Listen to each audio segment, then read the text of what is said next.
चिन्तासन्तानहन्तारो यत्पादाम्बुजरे नवः स्वीयानां सान्निजाचार्यान् प्रणमामि मुहुर्मुहुः।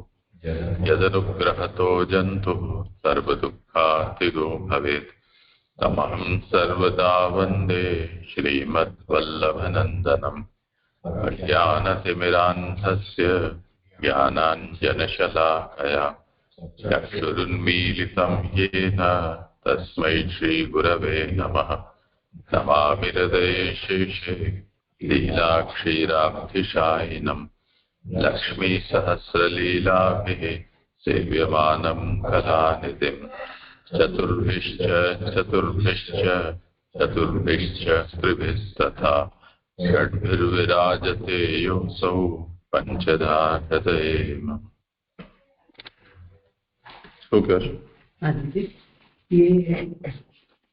ये छठा श्लोक था ना।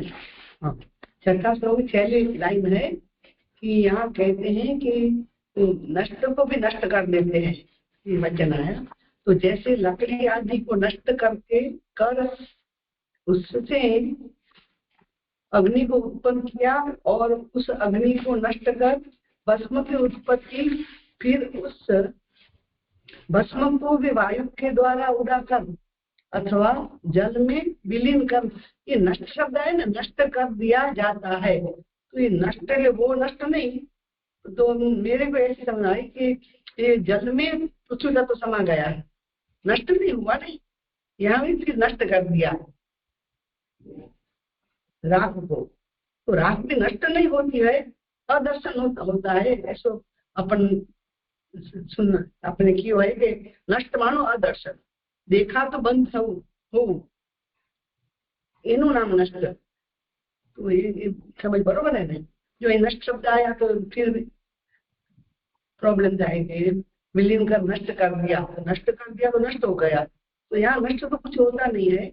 वो जल वो जो उच्च तत्व था राग, वो जल में समाहित हो गया है, तो नष्ट नहीं हुआ।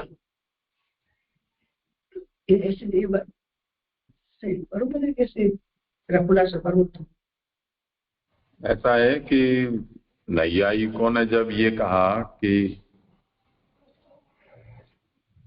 नाश, क्षय, संहार, लय, इन सब का अर्थ होता है अभाव। अभाव का मतलब असत हो जाना, यानी सत्ता का न रह जाना। तो वो नैयायिकों ने ही इसी तरह से सबसे पहले इन शब्दों का अर्थ ऐसे किया। इसलिए हम जो सद्वादी हैं उनको उसका स्पष्टीकरण करना पड़ा कि इसका मतलब तिरोभाव होता है, भाव नहीं होता है।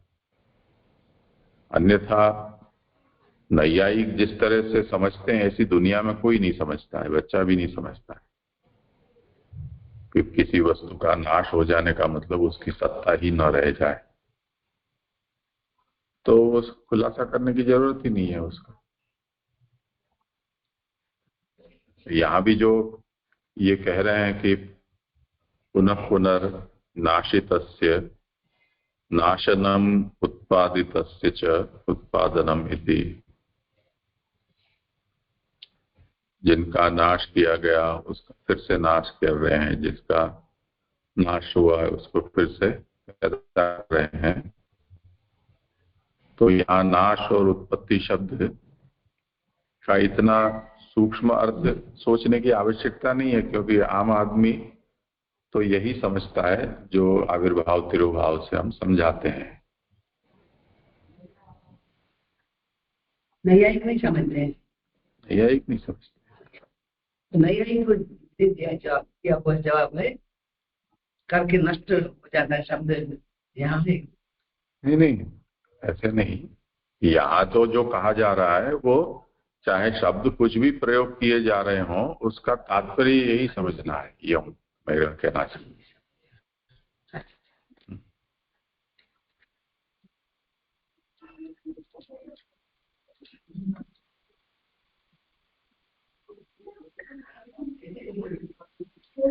हाँ करिए आगे। हाँ जी, दंडवत प्रणाम। हाँ जी, दंडवत प्रणाम। और मेरा ही क्रम है, 7 से 11 श्लोक हैं। तो आनंद रूप हरि की आनंद दायक लीलाओं का अवगाहन हम यहाँ पे श्री सुबोधनी जी के माध्यम से कर रहे हैं।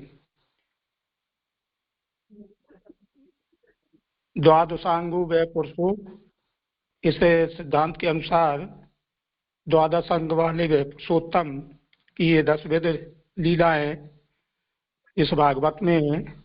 उसके हम द्वितीय स्कंद अर्थात साधन लीला, जिसमें श्रवणांग के रूप में महाप्रभु जी ने प्रकरण विभाग में 3 प्रकरण बनाए।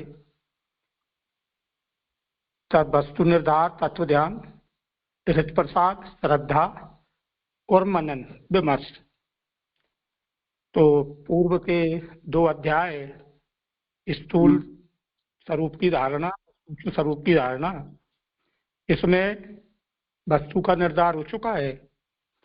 इसके बाद इस प्रसाद श्रद्धा के अंतर्गत श्रोता की श्रद्धा और वक्ता की श्रद्धा। तो श्रोता की श्रद्धा अध्याय 3 में और अध्याय 4 में वक्ता की श्रद्धा। तो यहाँ वक्ता की श्रद्धा के संबंध में कल हम 6 श्लोक पूरे कर चुके थे, जिसमें राजा ने सुखदेव जी से ये प्रश्न किया था कि आत्म तत्व क्या है, माने आत्म भावम धर्म गता, उस आत्म भाव को मैं कैसे प्राप्त होऊंगा। इस संबंध में राजा ने फिर कहा था कि आपके श्रवण से, आपकी कथा माने आपके समझाने से मुझे समझ में आ गया कि मेरे लिए उनसे 3 वस्तुएं प्राप्त हुई। उसमें एक तो आपके वाक्यों से मेरा अज्ञान नष्ट हो गया, और दूसरा वाक्य ये मेरे लिए कहे, और तीसरे आपने मुझसे भगवान की ही कथा कही। इसके पश्चात राजा ने जो प्रश्न किया वो ये था कि मैं ये जानना चाहता हूँ कि अल्पज्ञ लोगों की समझ में न आने वाले इस विश्व की सृष्टि भगवान अपनी आत्म माया से जिस तरह करते हैं तथा जिस तरह रक्षा और संहार करते हैं, वे आप मुझसे कहिए। तो यहाँ राजा ने ये बात पूछी थी कि भगवान ने ये जगत कैसे उत्पन्न किया, कल्पना से या अन्य प्रकार से, या मैंने इसमें ये बात आई थी कि उत्पत्ति के विषय में संदेह किया था कि जिस तरह भगवान जगत की सृष्टि करते हैं, क्या कुमार जैसे घड़ा से बनाता है उस तरह, या सिद्ध की वाणी मात्र से, अथवा योगी की तरह, अथवा कल्प वृक्ष की तरह, अथवा सृष्टि को अपने अंदर से ही अभिव्यक्त कर देते हैं। ये कल यहाँ तक अपन ने इसका अवगाहन किया था। तो यहाँ जो 3 प्रश्न उसने जो किए, जिस तरह रक्षा और संघात, उत्पत्ति, रक्षा और संघात भगवान करते हैं, वे आप मुझसे कहिए। अब ये चौथे माने 7वें श्लोक के आवासार्थ में अब चौथे प्रश्न को यहाँ कह रहे हैं। करूं जी?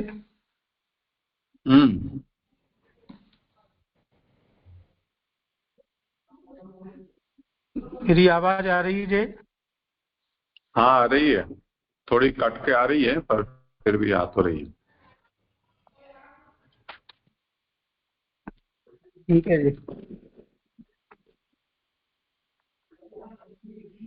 अब चौथे प्रश्न को कहते हैं याम याम शक्तिम उपाश्रित पुरुषक्तिर्यम पुमान आत्मानं क्रीडयन क्रीडन करोति विकरोति च। श्लोकार्थ। अनेक शक्ति वाले ये भगवान जिस जिस शक्ति का आश्रय लेकर स्वयं को क्रीड़ा कराते हुए स्वयं अपने से ही जगत को विरुद्ध प्रकार से या विविध प्रकार से करते हैं, ये कहे। अब यहाँ जो राजा जो प्रश्न पूछ रहा है कि ये अनंत शक्ति वाले भगवान व्याख्या, यहाँ उत्पन्न किया जाने वाला पदार्थ क्या है?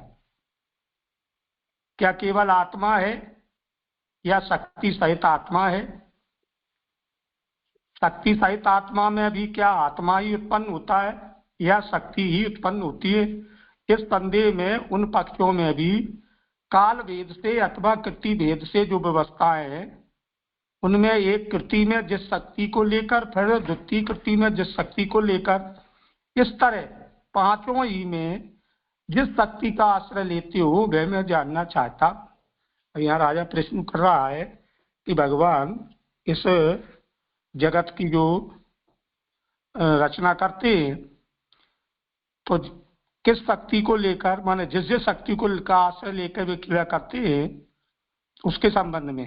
तो यहाँ क्योंकि भगवान अकेले एकोयम बहुश्याम, तो जो बहुश्याम हो रहा है वो उसके संबंध में मुझे लग रहा है शायद राजा पूछ रहे हैं। तो कल भी ये बात आई थी कि भगवान किस तरह से इस जगत की रचना करते हैं, सृष्टि को उत्पन्न करते हैं। तो वहां कह रहे हैं कि क्या केवल आत्मा को उत्पन्न करते हैं या शक्ति सहित आत्मा? शक्ति सहित आत्मा में क्या आत्मा ही उत्पन्न होता है या शक्ति भी उत्पन्न होती है?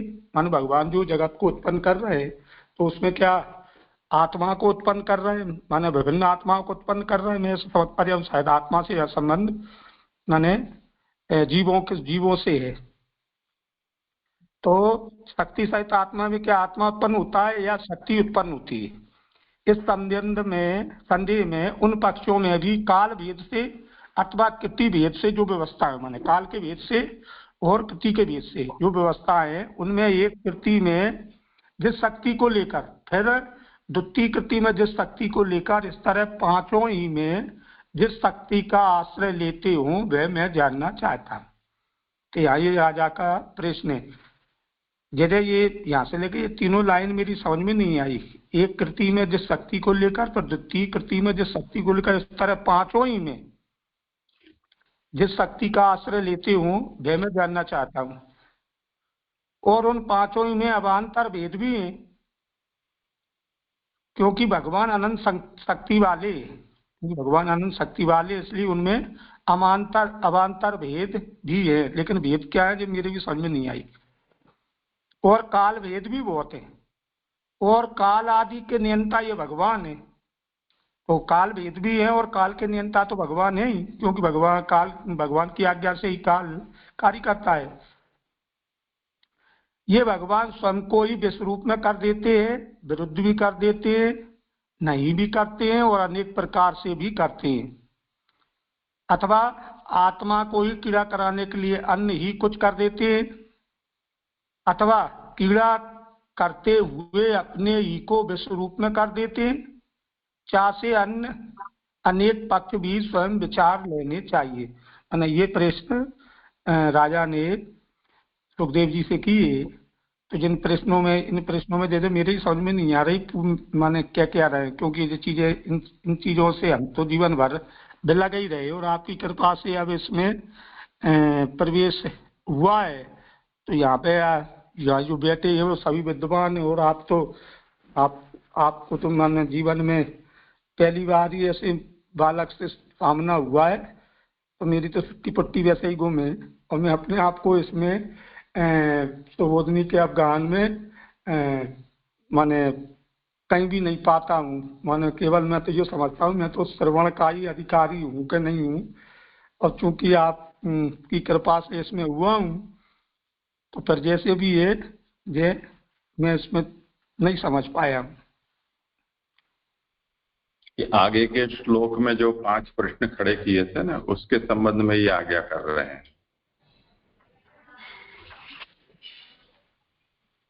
आगे ये कहा ना कि उत्पत्ति, स्थिति, लय, आधार और साधन, तो इनके विषय में ये 5 संदेह हैं।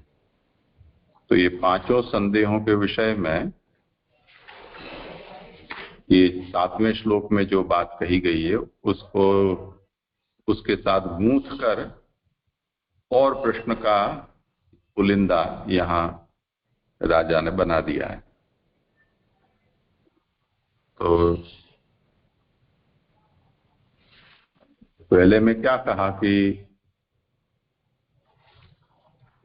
भगवान अपनी आत्म माया से जिस प्रकार से इस विश्व का सर्जन करते हैं, उनका पालन करते हैं और पुनः अपने में उसको समाविष्ट करते हैं, तो उत्पत्ति स्थिति लय और स्थिति में जो जगत सर्जा है उसका आधार, और भगवान जिसके द्वारा ये जगत सृष्टि करते हैं, आत्म माया, तो इनके संबंध में मैं आपसे पूछना चाहता हूं। तो ये जो प्रश्न है वो 6ठे श्लोक से शुरू हुआ है, वो 7वें श्लोक तक आगे चल रहा है। तो उसमें याम याम शक्तिम उपाश्रित्य पुरुष शक्ति ही अयम पुमान आत्मानं क्रीडयन क्रीडन करोति विकरोति च। इसमें इस प्रश्न को 6ठे श्लोक में पूछे गए प्रश्न को उसमें कुछ और जोड़कर ये पूछने चाहते हैं। जैसे सृष्टि भगवान करते हैं, ये तो कह दिया आगे, अत्र सृज्य कः पदार्थ, जिनको पैदा किया जाता है वो क्या है। किम केवल आत्मा शक्ति सहित होगा, क्या भगवान आत्मा यानी भगवान खुद अपने आप को ही पैदा करते हैं या शक्ति सहित। आत्मा से यदि जीवात्मा लो तो जीवात्मा भी। साहित्य भी किम आत्मैव उत्पद्यते शक्तिरेव वा, अगर इनके संग पैदा होता है तो वो आत्मा ही पैदा होता है या शक्ति। इति संदेह है, तो ऐसा संदेह हो उसमें ये भी संभावना हो सकती है कि काल भेदेन कृति भेदेन वा व्यवस्थितेषु, यानी भगवान कभी आत्मा पैदा होती है काल भेद से, कभी शक्ति पैदा होती है, तो ये व्यवस्थित विकल्प हो गया, या सब साथ में ही हो जाते हैं। इसी तरह से ये तो सर्जन के विषय में बात हुई, वही प्रश्न स्थिति के विषय में भी समझो, लय आधार और साधन के विषय में भी समझो।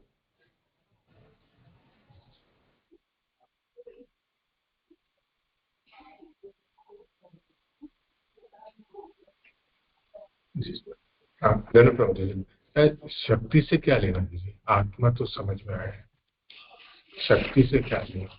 क्या तो उसका उत्तर जब देंगे तब उसके उत्तर में आएगा ना। अभी तो प्रश्न पूछ रहे हैं राजा, तो अभी जो प्रश्न पूछे जा रहे हैं उनके शब्दों का अर्थ यहाँ अभी आवश्यक नहीं है बताना।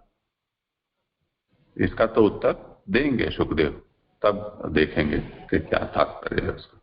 राजा को जितनी समझ है उतने शब्द में उन्होंने डाल दिया कि वे भगवान आत्म माया से ये सब पैदा करते हैं विश्व को, इतना उनको अनुसंधान है तो उन्होंने इतना डाल दिया। अभी ये भी सही है या नहीं है तो जो भी आप कहोगे उस पर पता चलेगा। ये तात्पर्य सत्य का जो ये है आधार के संदर्भ में लिया है आश्रय, तो यहाँ जैसे ये सब शब्द प्रयोग किया है ना कि भगवान जिस शक्ति का आश्रय लेते हैं, यानी भगवान शक्ति का आश्रय लेते हैं, शक्ति भगवान का आश्रित है। नहीं, वो ये षोडश ग्रंथ वाला आश्रय नहीं है। आश्रय का मतलब जिसको साधन बनाते हैं, यह प्रक्रिया बता रहे हैं।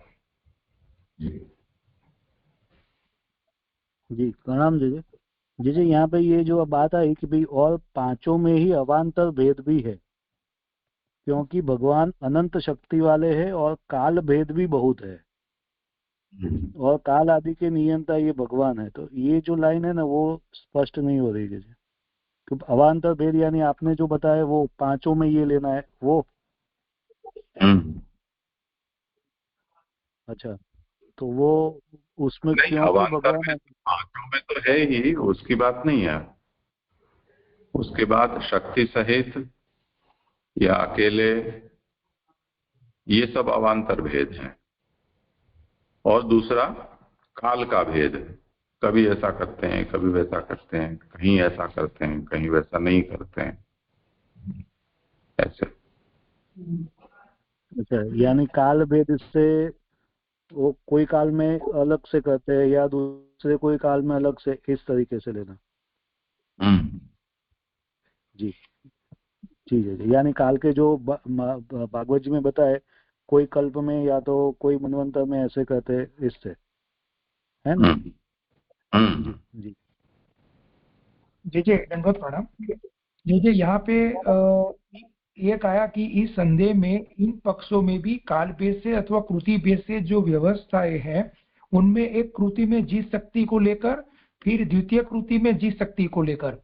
तो जे ये कृति भेद से जो बताया ना, वो समझ में नहीं आया। और उसमें एक कृति और दूसरी कहती है, ऐसा 5 जो कृति है उसका मीनिंग जो आपने बताया वो है। आगे जो 5 का प्रश्न, 5 प्रकार के संदेह है, वही है लेना है कि क्या है लेना है कृति भेद से, वो समझ में नहीं आया। जी हाँ, वही उत्पत्ति स्थिति आश्रय और क्या नाम साधन, वो सब कृति भेद है। जी जी जी, धन्यवाद प्रणाम। अजय धन्यवाद। यहाँ जो ये बात आ रही है अथवा आत्मा को ही कीड़ा कराने के लिए अन्य कुछ करते हैं, अनेक प्रकार से करते हैं, अथवा कीड़ा करते हुए अपने ही को विश्वरूप में कर देते हैं। तो ये बात तो महाप्रभु जी समझा रहे हैं। महाप्रभु जी तो सब कुछ जानते हैं, क्योंकि यहाँ ये जो अर्थ दिया है उसका विवेचन महाप्रभु जी ने व्याख्या मैंने सुबोधनी की है। तो उनके प्रश्नों में ऐसा ध्वनित हो रहा है, माने ये राजा की तरफ से प्रश्न नहीं है, तो उसका आशय महाप्रभु जी समझा रहे हैं, ऐसा ही समझना चाहिए।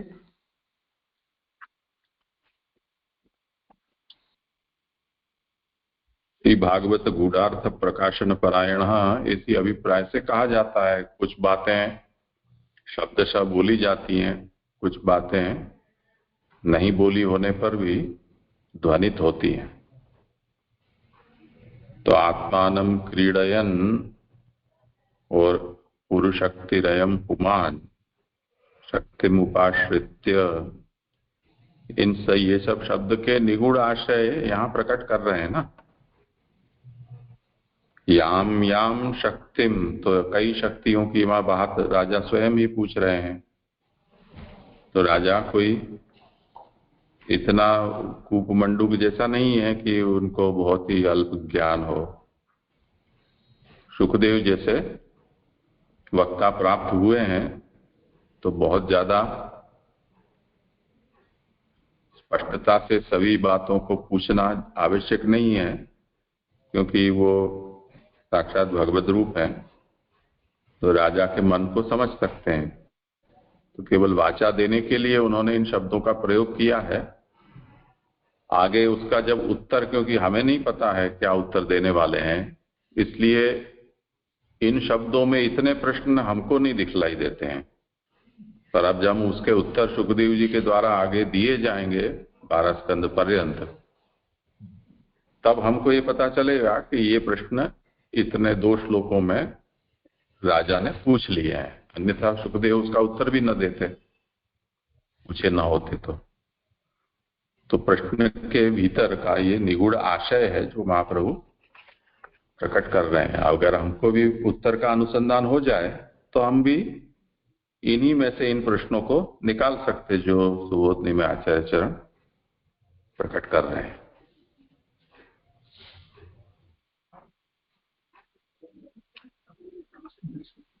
हाँ जी, हाँ जी, समझ गए जी।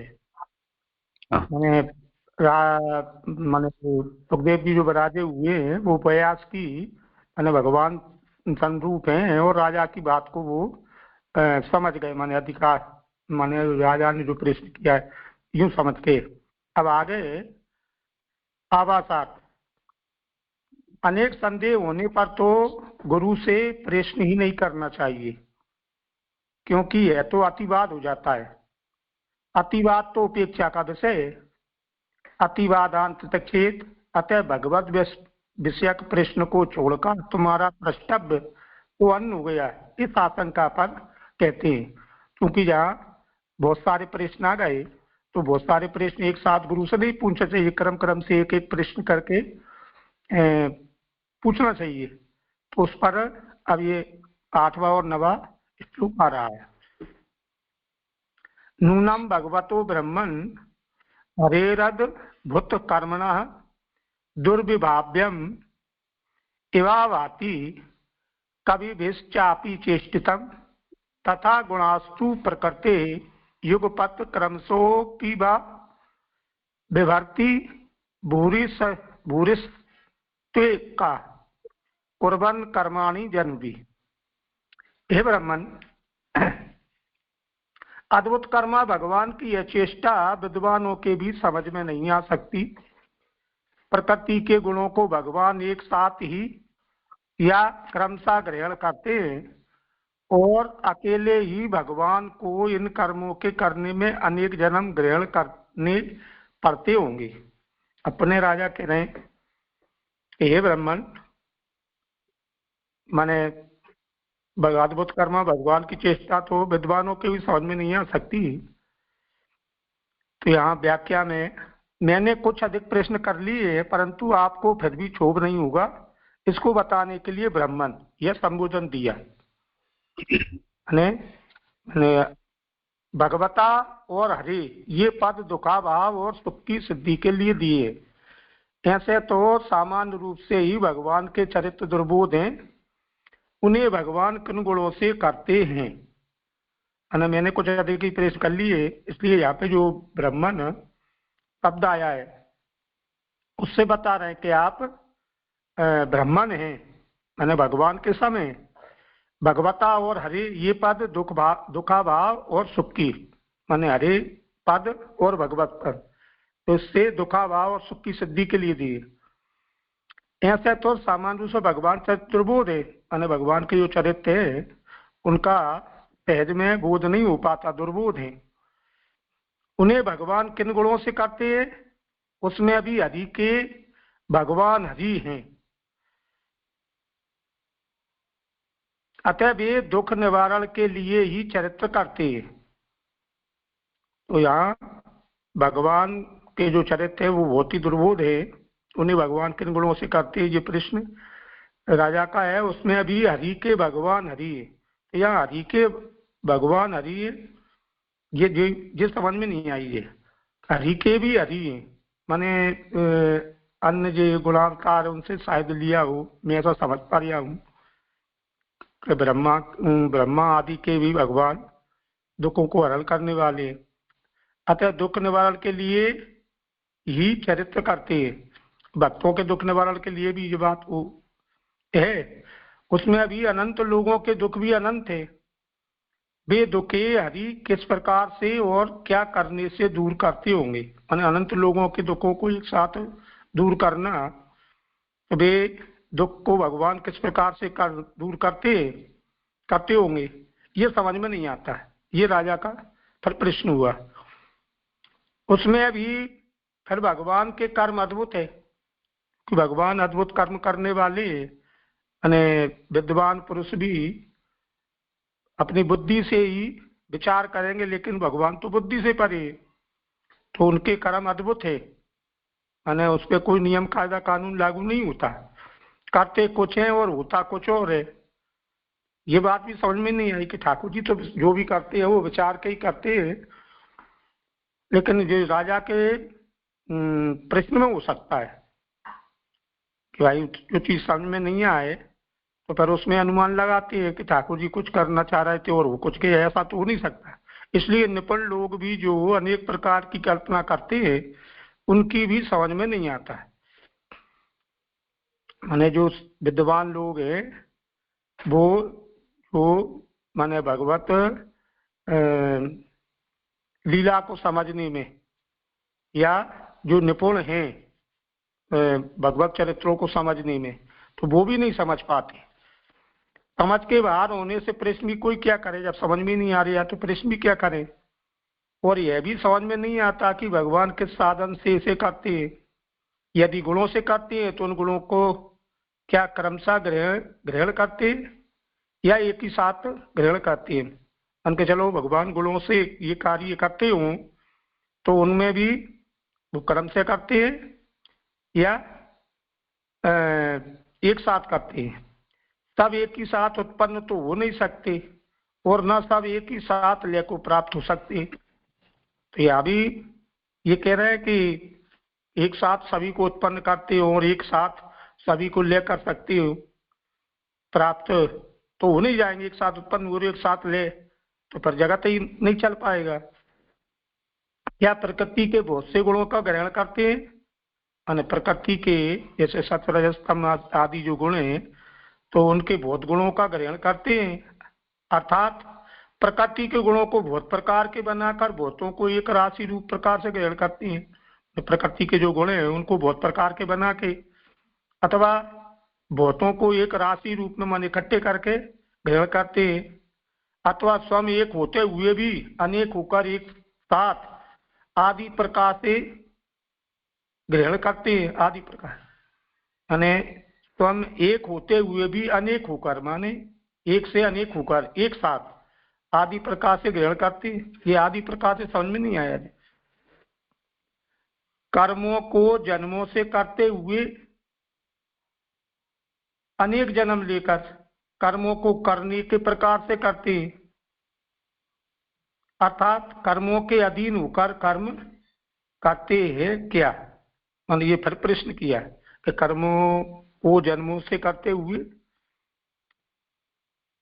अनेक जन्म लेकर कर्मों को करने के प्रकार से करते हैं, अर्थात कर्मों के अधीन होकर कर्म करते हैं।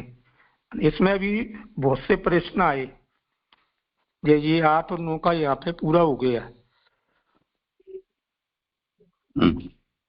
कुछ और विचार नहीं था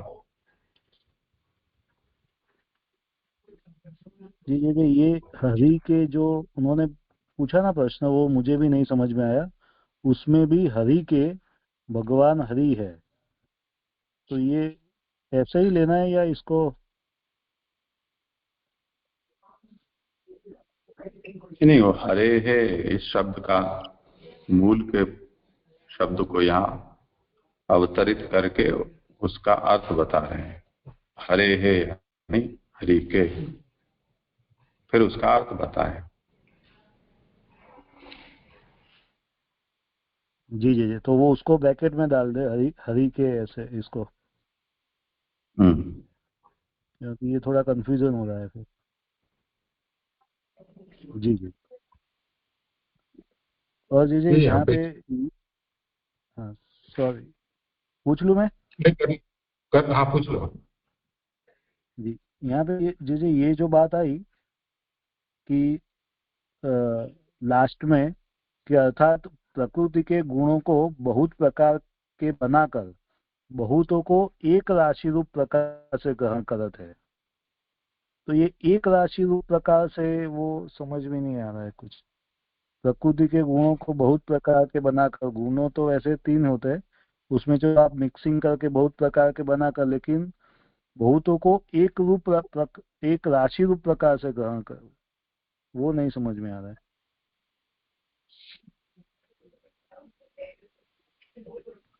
वो तो परीक्षित को भी कहाँ आ रहा है समझ में, इसीलिए तो पूछ रहे हैं। एक प्रश्न ही है ना जी। तो इसका उत्तर चाहिए या प्रश्न स्पष्ट नहीं हो रहा है, यूं कहना चाह रहे? हाँ, प्रश्न स्पष्ट नहीं हो रहा है। राशि रूप प्रकार से, उससे क्या राशि रूप प्रकार से, वो समझ में नहीं आ रहा है। प्रश्न क्या है वो?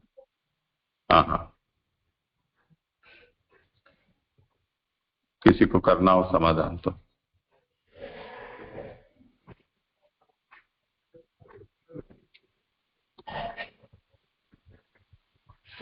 मेरे को लगता है अभी जैसे प्रस्तुतिकर्ता ने भी कहा कि जो गुण है अनेक प्रकार के गुणों से प्रभु इस तरीके से ग्रहण मतलब कर रहे हैं, या एक राशि रूप प्रकार से मतलब सभी गुणों को एक बनाकर फिर ग्रहण कर रहे हैं। मतलब गुणों को अलग अलग रख के, गुणों को अलग अलग मिक्सिंग करके, या फिर उन सबको एक बनाकर फिर ग्रहण कर रहे हैं। तो राशि रूप का मतलब कंबाइन, पूरा एक कंबाइन करके ऐसा शायद मेरे को ग्रहण हो रहा है। उन्होंने भी शायद यही आशय लिया था, मेरे को वो उचित लग रहा था। तो फिर जे इस पर स्पष्टता करेंगे। नहीं ठीक है, हम एक एक दाना उठाएं, वो प्रत्येक हुआ और अंजलि में हम उसको ऐसे बटोर लें तो वो राशि रूप से ऐसे। अच्छा, राशि रूप यानी एक या दो, एक ही लेना, अलग अलग नहीं, लेकिन एक रूप से लेना है ऐसे। जी जी जी जी जी जी। यहाँ पे ये जो आया कि यानी भगवान करते कुछ है और होता कुछ है, उससे पहले ये आ रहा है कि भगवान के कर्म अद्भुत है। तो हम जाने कि प्रभु तो सत्य संकल्प है, जो विचारते हैं वही होता है। तो यहाँ अद्भुत कर्म से फिर ऐसा समझे कि प्रभु विरुद्ध धर्माश्रय भी है। सत्य संकल्प तो है ही, अगर सत्य संकल्प है तो जो उन्होंने धारा होगा वही होना चाहिए। लेकिन यहाँ पे फिर ऐसा आता है कि वो करते कुछ माने करते कुछ है और होता कुछ है, तो ऐसे समझे उसे फिर अद्भुत कर्म है, अद्भुत कर्मा है प्रभु। इसलिए अद्भुतता कई तरह से व्याख्यात हो सकती है, उसमें एक व्याख्या उसकी विरुद्ध धर्माश्रय होना है, क्योंकि हमारी जो दिमाग की कंडीशनिंग है वो तो एक चौकठे में बंधी हुई है इस तरह से, तार्किक क्रम ये होना चाहिए, या फिजिक्स के लॉ से ऐसा होता है, गणित के हिसाब से ऐसा होता है, ये से चौकठे हमारे बने हुए हैं। तो उस तरह से अगर सब कुछ चल रहा है तो उसमें हमें कुछ अद्भुत नहीं लगता है। एक और एक दो हो जाए तो उसमें अद्भुतता क्या है, पर कोई एक को एक चार कर दे तो हमको अद्भुत लगता है ऐसे।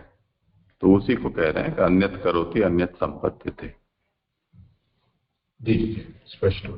जी जो ऊपर जो दूसरी लाइन आ रही है कि भगवत और हरे, ये पद से दुखा भाव और सुख के लिए बताया।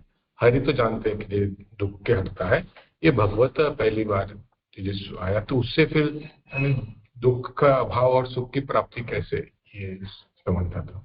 नहीं, भगवतो हरे है, भगवान हरि। तो भगवान के लिए हरि विशेषण दिया, तो क्यों दिया, तो दुखा भाव के लिए। स्पष्ट हो।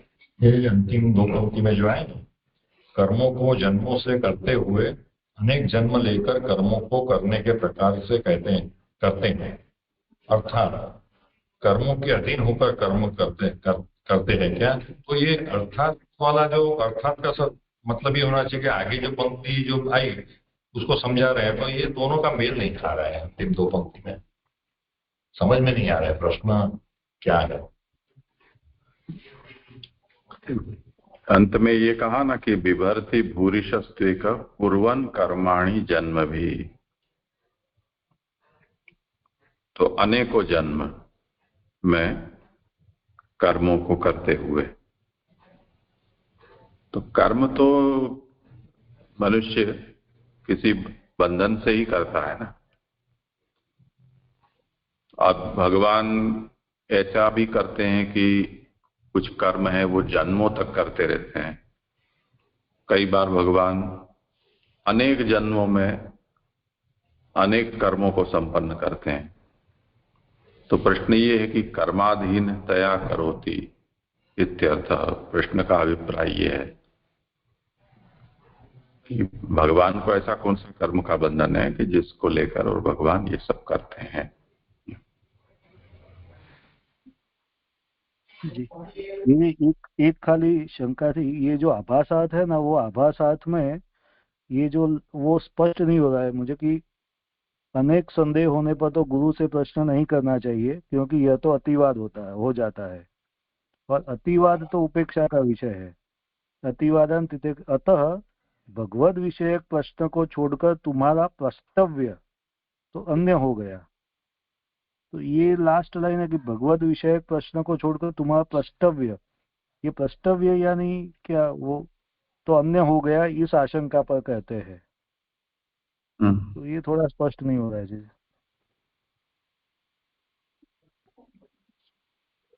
अभी इससे पहले जो भी प्रश्न किए हैं ना, छठे और सातवें श्लोक में, उनमें सीधी कोई ऐसी भगवान के स्वरूप गुण लीला अवतार उसके संबंध में कोई प्रश्न नहीं है, तत्व ज्ञान संबंधी सा प्रश्न है, जगत की उत्पत्ति स्थिति लय इत्यादि के संबंध में। तो उन प्रश्नों को सुनने के बाद यदि ऐसा लगे शुकदेव को कि फालतू में समय बिगाड़ रहा है या इधर उधर की बात कर रहा है, मुख्य बात तो पूछ नहीं रहा है, तो वो फिर से बात को ट्रैक पर लाने के लिए 8वें 9वें श्लोक में अब सीधे भगवान से जुड़ी हुए बातें हैं, वो अब सुखदेव जी को पूछ रहे हैं। अच्छा, जी जी जी जी, आया समझ में। और जैसे यहाँ पे ये चौथा प्रश्न जो आया वो 7वें श्लोक में आया, भाई यहाँ उत्पन्न करने वाला पदार्थ क्या है और क्या आत्मा है या शक्ति है, उसके विषय में। फिर यहाँ पे जो 5वां जो प्रश्न है उसको फिर ये क्या लेंगे, ये लास्ट वाला कर्मों के अधीन करते हैं वो लेंगे या के वो मेन प्रश्न क्या आया वो मालूम नहीं पड़ा। साधन विषय का है ना, केन साधनेन भगवान करोति, गुण ही गुणों से करते हैं, उन गुणों को क्रमशः ग्रहण करते हैं, एक साथ करते हैं, तो साधन संबंधी आया ना प्रश्न। जी, उत्पत्ति स्थिति लय आधार और साधन। जी जी का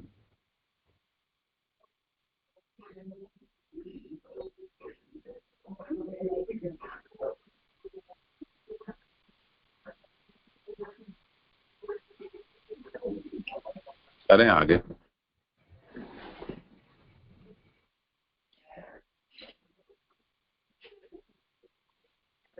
कहाँ गए परमानंद जी? फोन आपका म्यूट है।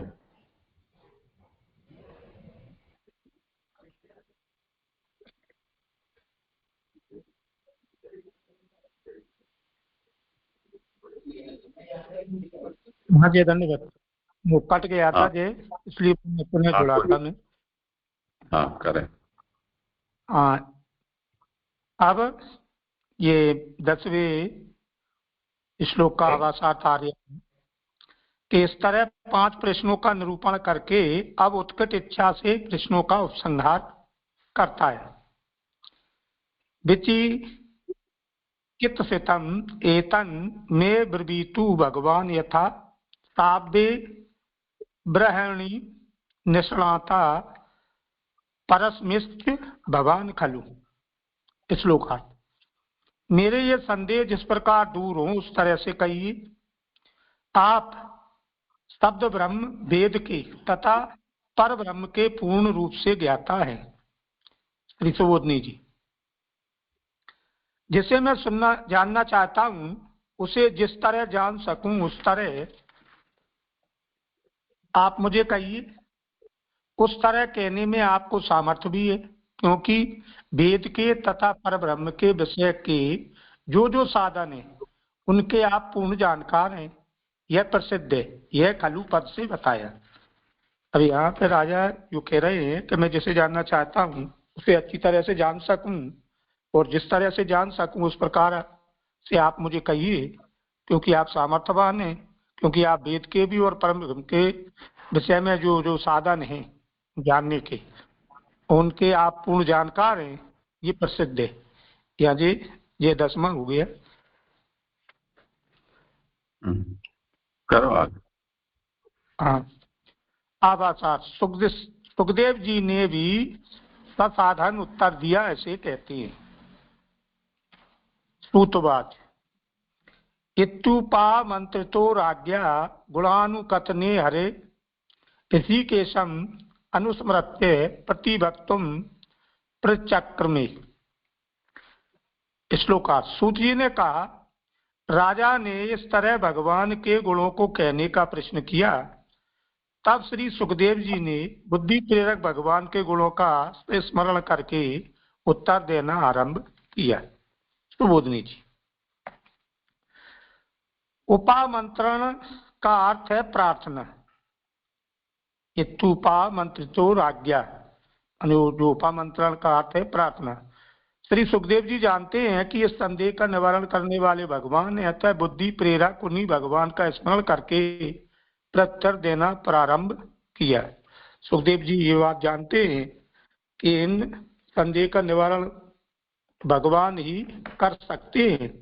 अतः बुद्धि की प्रेरणा करवाने उन्हीं भगवान का स्मरण करके प्रत्युत्तर देना प्रारंभ किया, माने जो प्रश्न पूछे हैं उनका उत्तर देना आरंभ किया, अर्थात उपक्रम किया। मैंने भगवान का नमन, गुरु का नमन जो किया है तो उनका मैंने एक तरह से मंगलाचरण किया। गुरु और देवताओं के नमस्कार को उपक्रम कहते।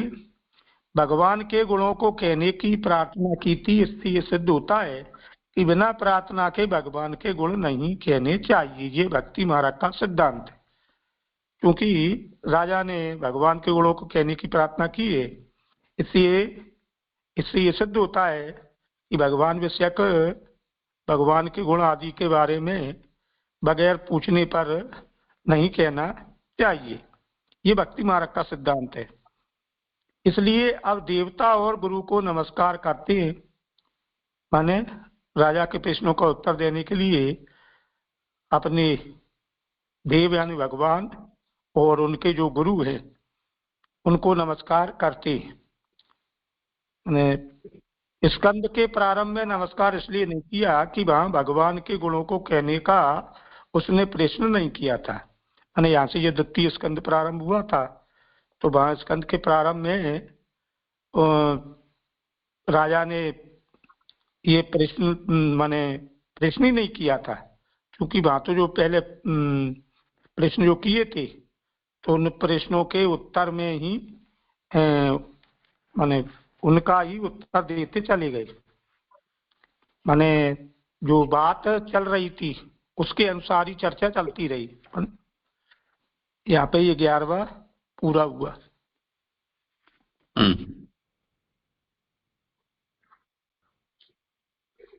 पहला जो वर्ड आया उपमंत्रण, ये कहाँ से आया? श्लोक में है उपमंत्रितो।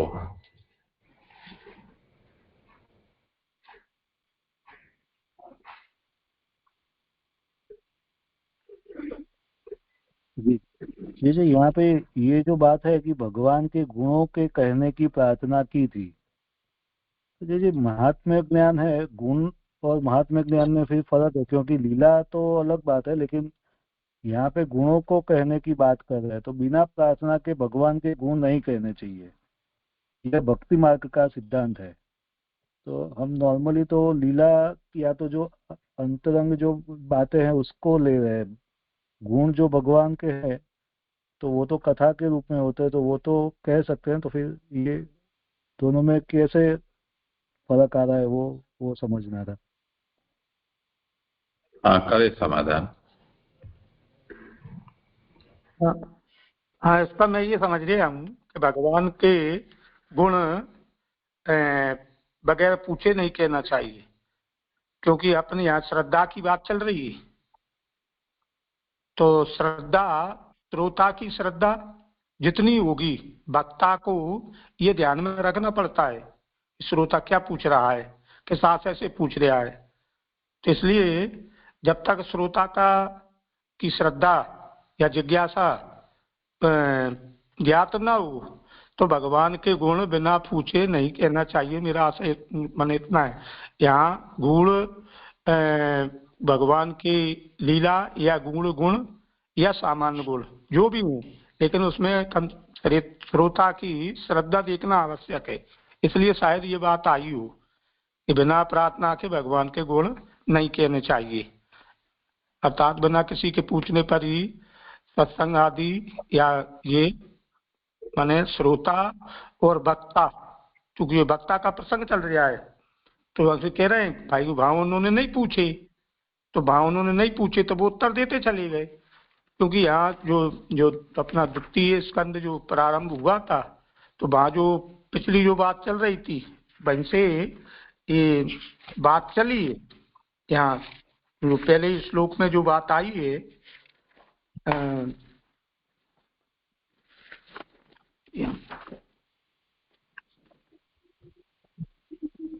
ऋषुकुवाच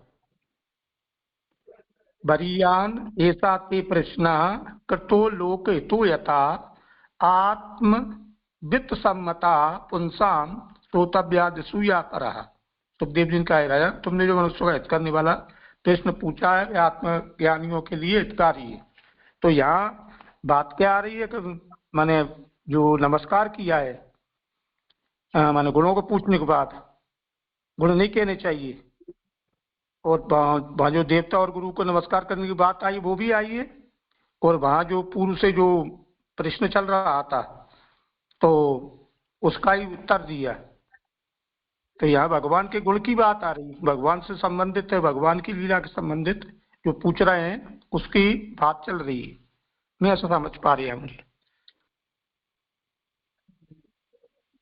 जी वो थोड़ा अजीब अभी स्पष्ट नहीं हुआ, क्योंकि मुझे सिर्फ इतना था कि अगर जो हम नॉर्मल जो सत्संग करते हैं तो सभी वैष्णवों के साथ सत्संग तो कर सकते हैं, जिसमें प्रभु की जो गुणानुवाद या तो कथा जो है वो तो हम कहते ही है।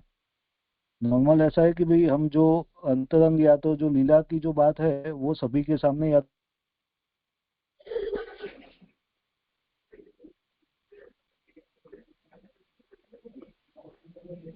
आवाज कट गई। ये जो नियम ये जो भक्ति मार्ग का जो नियम है, तो वो लीला और अंतरंग जो भाव की बात है वो तो ठीक है, लेकिन यहाँ पे तो गुण की बात आ रही है। तो इसमें ऐसा समझना कि जो गुण है वो भी नहीं करने चाहिए बिना वो अधिकार या तो प्रार्थना के, ऐसा ही समझना है इसको।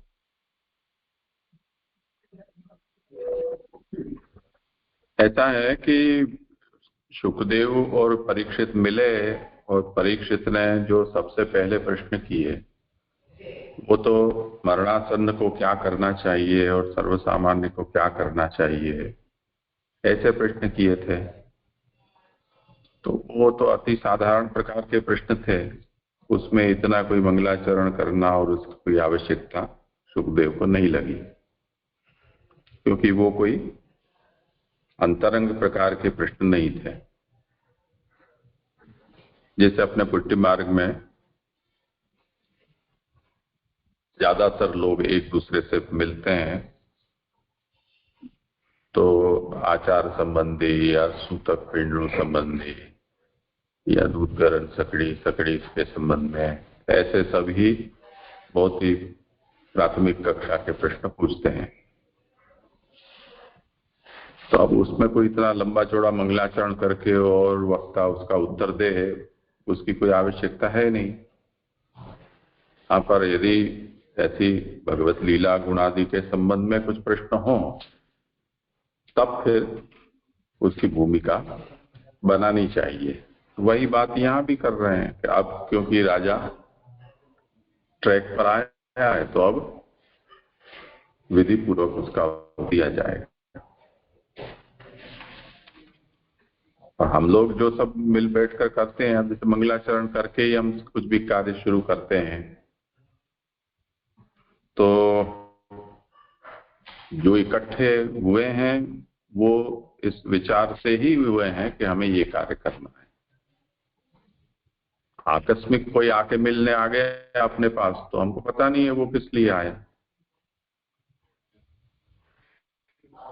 तो उसके लिए फिर कोई मंगलाचरण करना और ऐसे आसन बिछाना और ये सब गुरु इष्ट का स्मरण करना, ये सब कोई आवश्यक नहीं है। तो जो मिलना बैठना उसका हेतु ही स्पष्ट है सबके मन में आने वालों में, तो फिर उसकी वो भूमिका हो सकती है और उसमें इनकी चर्चा भी हो सकती है। उसमें फिर दूसरे प्रोटोकॉल सोचने आवश्यक नहीं लगते हैं।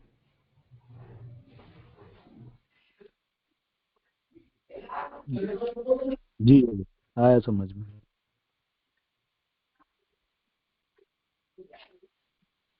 परमानंद जी के आपके हो गए ना श्लोक संपन्न? हाँ जी, मेरे 11 तक ही थे, अब ये कारिकाएं आई हैं 3। ये पुलकित के हैं। ठीक है, तो पुलकित तो अभी रास्ते में है, यहाँ आने के लिए ही निकला होगा, तो उसको कल आ जाने दो, कब उसी से करवाएंगे। आज यहीं विराम रखते हैं।